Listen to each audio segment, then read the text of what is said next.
Welcome to the Shiksha capital. UP triple S C PET की आपकी series चल रही है, जिसमें अभी तक हमने काफ़ी सारे प्रश्नों पे बातचीत कर ली है, यानी कि जिनके परीक्षा में आने की पूरी संभावनाएं हैं। ऐसे प्रश्न यानी कि इस सीरीज में पीवाईक्यू शामिल है, इसके साथ ही साथ मॉडल क्वेश्चन शामिल हैं, यानी कि ऐसे क्वेश्चंस जिनके आने की पूरी संभावनाएं हैं। तो परीक्षा के लिहाज से यूपी ट्रिपल एस सी पेट के परीक्षा के लिहाज से काफ़ी महत्वपूर्ण सीरीज है। इस सीरीज के क्रम में आज हम आगे के प्रश्न देखेंगे। इस क्रम में पहला जो प्रश्न है, निम्नलिखित में से किस भारतीय स्वतंत्रता सेनानी ने हिट्स फॉर सेल्फ कल्चर नामक पुस्तक लिखी थी? हिट्स फॉर सेल्फ कल्चर, इस पुस्तक को लिखा था किस भारतीय स्वतंत्रता सेनानी ने, ये पूछा गया है। ए रविन्द्रनाथ टैगोर, बी लाला लाजपत राय, सी लाला हरदयाल, डी बाल गंगाधर तिलक। यहाँ पे जो आपका ठीक उत्तर होगा वो ऑप्शन नंबर सी होगा, यानी कि लाला हरदयाल। लाला हरदयाल ने हिट्स फॉर सेल्फ कल्चर ये पुस्तक लिखी थी। ये आपको ध्यान रखना है, परीक्षा के लिहाज से महत्वपूर्ण है, और ये एक स्वतंत्रता सेनानी थे, जैसा कि आपको पता है। तो सी ऑप्शन यहाँ पे आपका ठीक होगा। आगे बढ़ते हैं। प्रश्न पूछा गया है, उस जल डमरू मध्य का नाम बताइए जो जावा सागर को हिंद महासागर से जोड़ता है। ए फार्मोसा जल डमरू मध्य, बी बोस्फोरस जल डमरू मध्य, सी सुंडा जल डमरू मध्य, और डी मलक्का जल डमरू मध्य। उस जल डमरू का नाम बताइए, डमरू मध्य का नाम बताइए जो जावा सागर को हिंद महासागर से जोड़ता है, कनेक्ट करता है। यहाँ पे आपका सही उत्तर आपको पता है, ऑप्शन नंबर सी होगा। सुंडा जल डमरू मध्य जो है वो जावा सागर को हिंद महासागर से जोड़ता है। आगे बढ़ते हैं।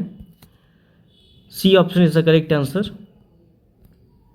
चलिए आगे का प्रश्न बड़ा महत्वपूर्ण है। प्रश्न है कि गुजरात के छोटा उदयपुर क्षेत्र में आमतौर पर पिथौरा को प्रसाद के रूप में केवल पुरुषों द्वारा बनाए गए भित्ति चित्र यानी कि वॉल म्यूरल्स अर्पण किए जाते हैं। यहाँ पिथौरा का अर्थ क्या है, ये पूछा गया है। ए ऑप्शन है अग्नि के देवता, बी है अन्न के देवता, सी है लकड़ी के देवता, और डी है वन के देवता। यानी कि गुजरात में जो छोटा उदयपुर क्षेत्र है वहाँ पर आमतौर पर पिथौरा यानी कि एक ऐसे देवता जिनका नाम पिथौरा है को प्रसाद के तौर पर, प्रसाद के रूप में केवल जो पुरुष हैं यानी कि मेल हैं यानी कि नर हैं उनके द्वारा बनाए गए जो भित्ति चित्र होते हैं, वॉल म्यूरल्स होते हैं, वो अर्पण किए जाते हैं। और पिथौरा यहाँ का अर्थ यहाँ पे क्या है ये पूछा गया, यानी कि जो देवता है ये किस चीज़ के देवता हैं ये पूछा गया है। अग्नि के हैं, अन्न के हैं, लकड़ी के हैं अथवा वन के हैं। तो यहाँ पे सही उत्तर आपका हो जाएगा ऑप्शन नंबर बी, यानी कि अन्न के देवता। तो यहाँ पे आपका बी करेक्ट हो जाएगा, अन्न के देवता। पिथौरा का अर्थ अन्न के देवता से है। आगे बढ़ते हैं। अगला प्रश्न आपके सामने है, मेनम वन्य जीव अभयारण्य भारत के निम्नलिखित में से किस राज्य अथवा केंद्र शासित प्रदेश में स्थित है? ए सिक्किम, बी लद्दाख, सी असम, और डी जम्मू और कश्मीर। मेनम वन्यजीव अभयारण्य ये कहाँ पर स्थित है भारत में, किस राज्य में है अथवा केंद्र शासित प्रदेश में है, ये पूछा गया है। यहाँ पर आपका सही उत्तर सिक्किम होगा, ऑप्शन नंबर ए आपका सही है। सिक्किम में मेनम वन्यजीव अभयारण्य स्थित है।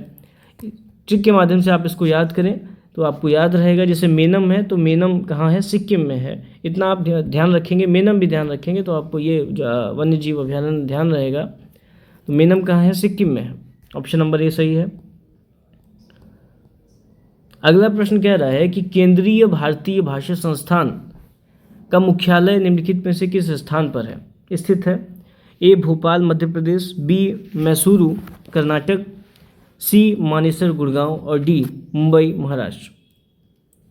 केंद्रीय भारतीय भाषा संस्थान इसका मुख्यालय पूछा गया है। यहाँ पर जो सही ऑप्शन होगा वो ऑप्शन नंबर बी होगा, यानी कि कर्नाटक में है, मैसूरू में है। ये आपको ध्यान रखना है, ऑप्शन नंबर बी यहाँ पे आपका करेक्ट होगा।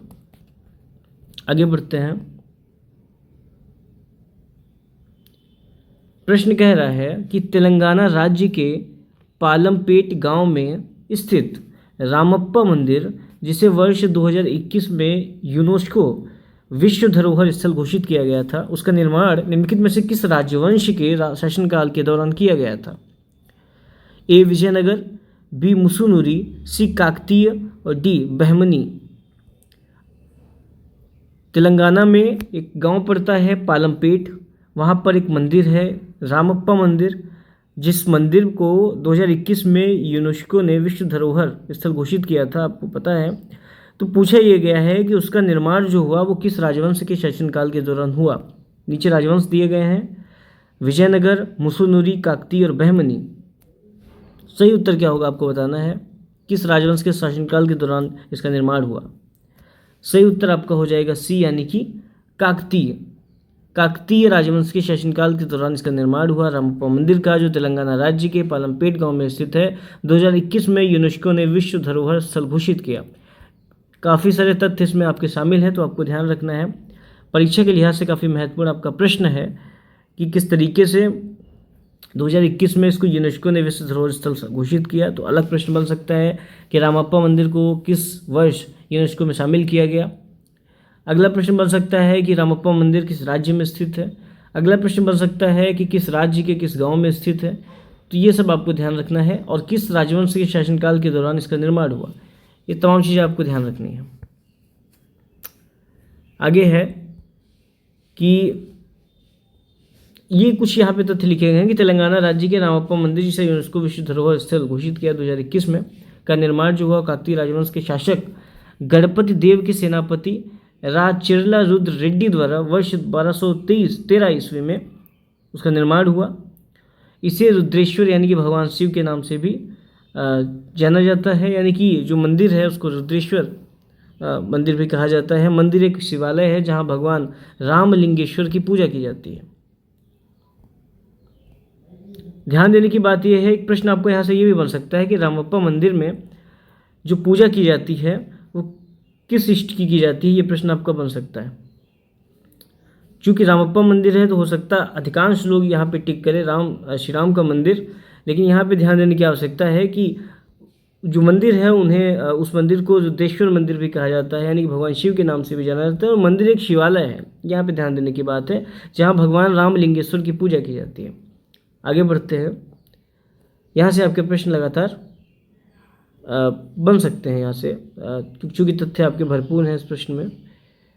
अगला प्रश्न है कि भारतीय संघ के प्रधानमंत्री और अन्य मंत्रियों की नियुक्ति भारत के संविधान के किस अनुच्छेद के तहत राष्ट्रपति द्वारा की जाती है। अनुच्छेद 70, अनुच्छेद 73, अनुच्छेद 75 और अनुच्छेद 72। ये पूछा गया है कि भारत संघ के जो प्रधानमंत्री और अन्य मंत्रियों की नियुक्ति भारत संविधान के किस अनुच्छेद के तहत राष्ट्रपति द्वारा की जाती है। सही उत्तर आपका सी होगा, यानी कि अनुच्छेद 75 के तहत की जाती है नियुक्ति भारतीय संघ के प्रधानमंत्री और अन्य मंत्रियों की राष्ट्रपति के द्वारा। तो यहाँ पे ध्यान रखना है, ऑप्शन नंबर सी यानी कि अनुच्छेद 75 इज द करेक्ट। इसके अंतर्गत भारतीय संघ के प्रधानमंत्री और अन्य मंत्रियों की नियुक्ति भारत के संविधान के तहत राष्ट्रपति के द्वारा की जाती है। आगे बढ़ते हैं,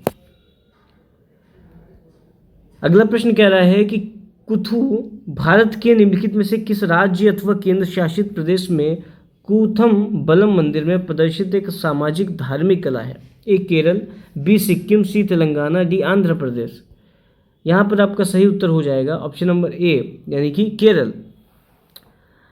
तो जो कुथु है वो भारत के केरल राज्य में कूथम बलम मंदिर में प्रदर्शित एक सामाजिक और धार्मिक कला है, ये आपको ध्यान रखना है। कुथु है क्या? दरअसल कुथु एक एकल नैरेटिव प्रदर्शन है जिसके बीच बीच में स्वांग और हास्य प्रदर्शन के दौर होते हैं, और महाकाव्यों जैसे कि रामायण है, महाभारत है, इसके जरिए अपने अनोखे नरेशन के जरिए चाक्यार अपने समय के मुद्दों पर व्यंग्य प्रस्तुत करते हैं। तो यहाँ पे कुछ चीज़ें आपको ध्यान रखनी है कि कुथु जो है ये केरल राज्य में कूथमबलम मंदिर में प्रदर्शित एक सामाजिक धार्मिक कला है और एक एकल नैरेटिव प्रदर्शन है, ये आपको ध्यान रखना है, जिसमें स्वांग और हास्य के दौर चीज़ें शामिल होती हैं महाकाव्य के जरिए, ये चीज़ आपको ध्यान रखनी है। अगला प्रश्न क्या कह रहा है? अगला प्रश्न है कि पेरुंगदाई कोंगू वेलियर द्वारा लिखित महाकाव्य कृति है, यह भारत के निम्नलिखित में से किस साहित्य से संबंधित है? ए कन्नड़ है, कन्नड़ साहित्य है, बी तेलुगु साहित्य है, सी मलयालम साहित्य अथवा डी तमिल साहित्य है।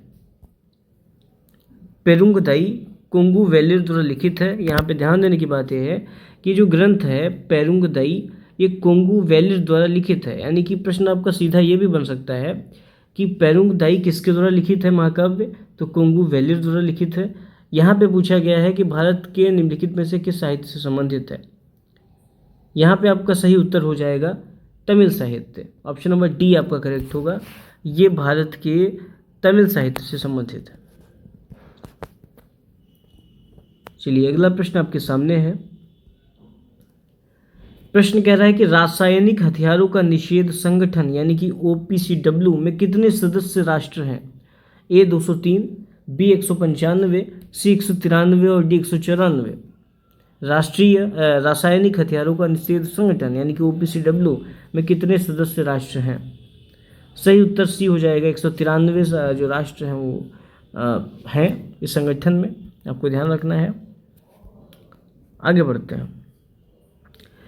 दरअसल ये संस्था है क्या, दरअसल ये जो संस्था है ये दुनिया भर में रासायनिक हथियारों को नष्ट करने और उनकी रोकथाम के लिए काम करती है।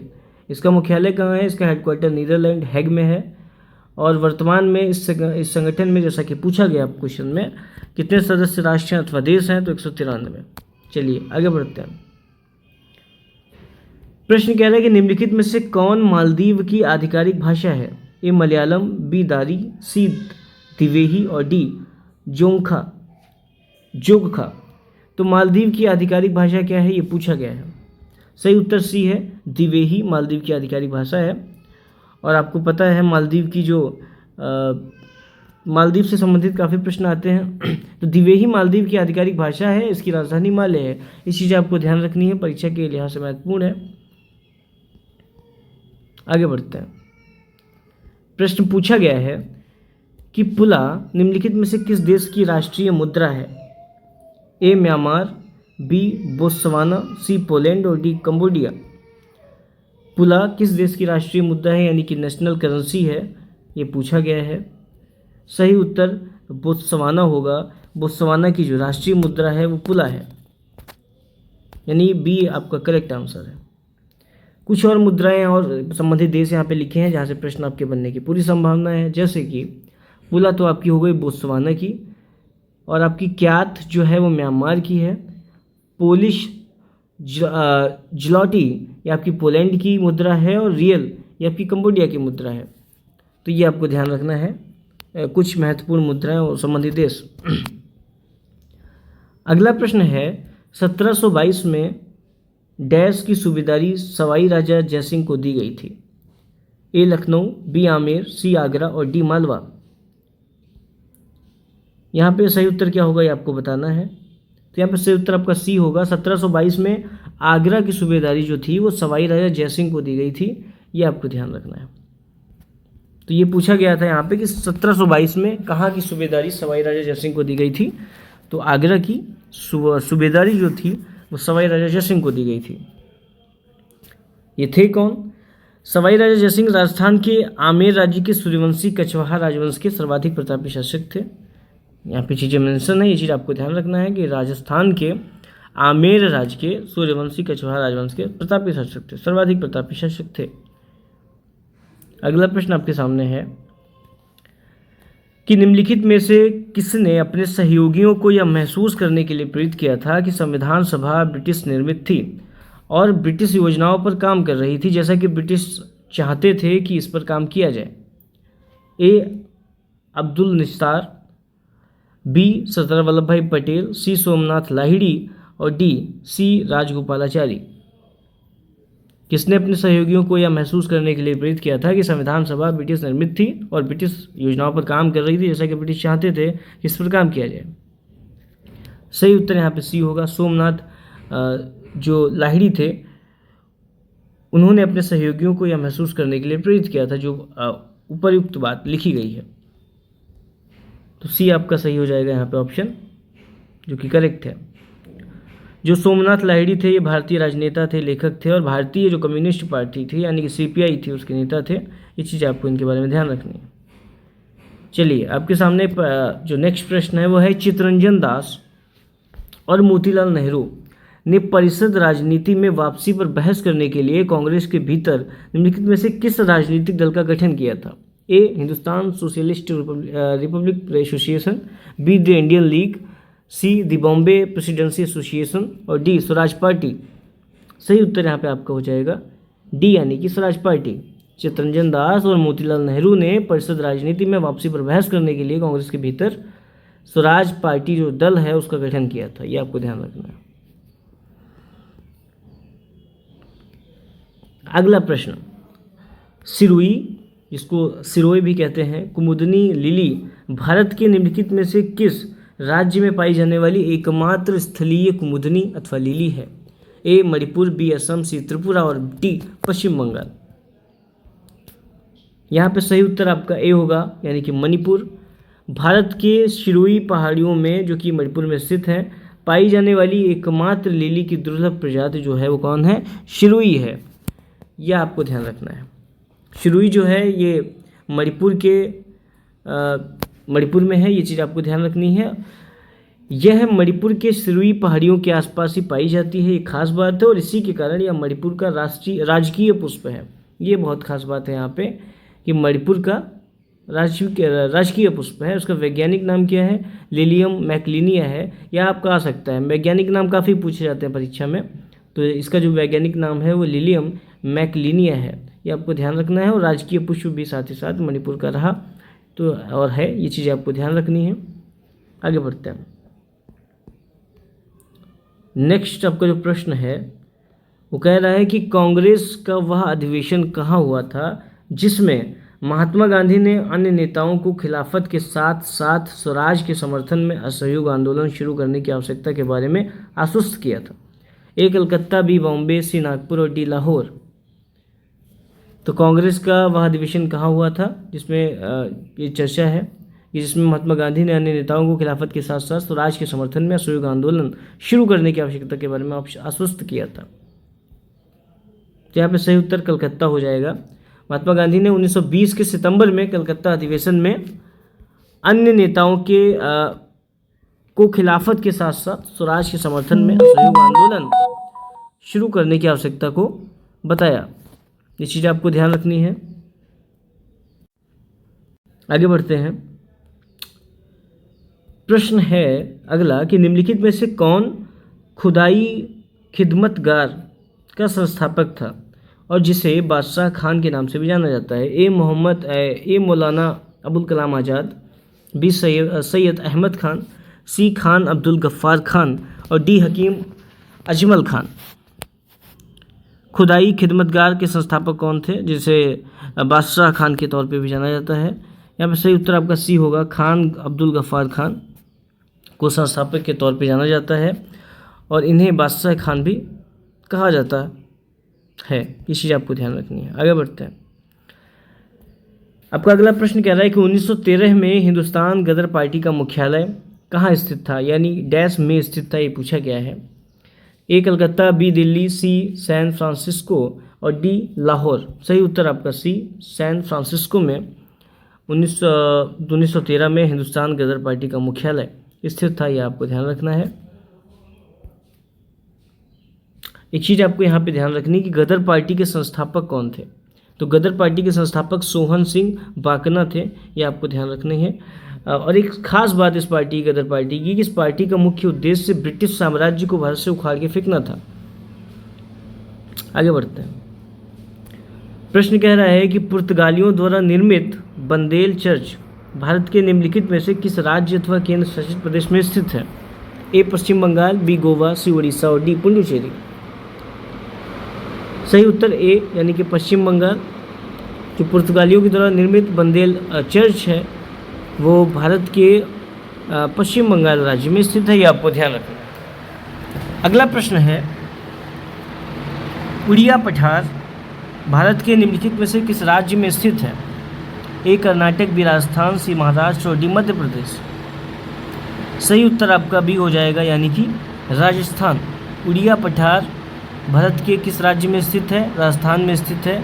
यह पठार राजस्थान का सबसे बड़ा और ऊंचा पठार है। यहाँ पे ध्यान देने की बात है कि उड़िया पठार राजस्थान का सबसे ऊंचा और सबसे बड़ा पठार है।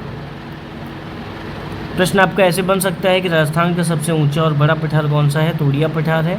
ये ऐसे भी बन सकता है कि सबसे बड़ा पठार कौन है, और ऐसे भी बन सकता है कि सबसे ऊंचा पठार कौन है। दोनों ही क्वेश्चंस में उत्तर एक ही है, उड़िया पठार। चलिए, तो ये हमने कुछ महत्वपूर्ण प्रश्नों पर चर्चा की। इसमें आपके 1-2 प्रश्न भी बचे हैं, उनको भी देख लेते हैं।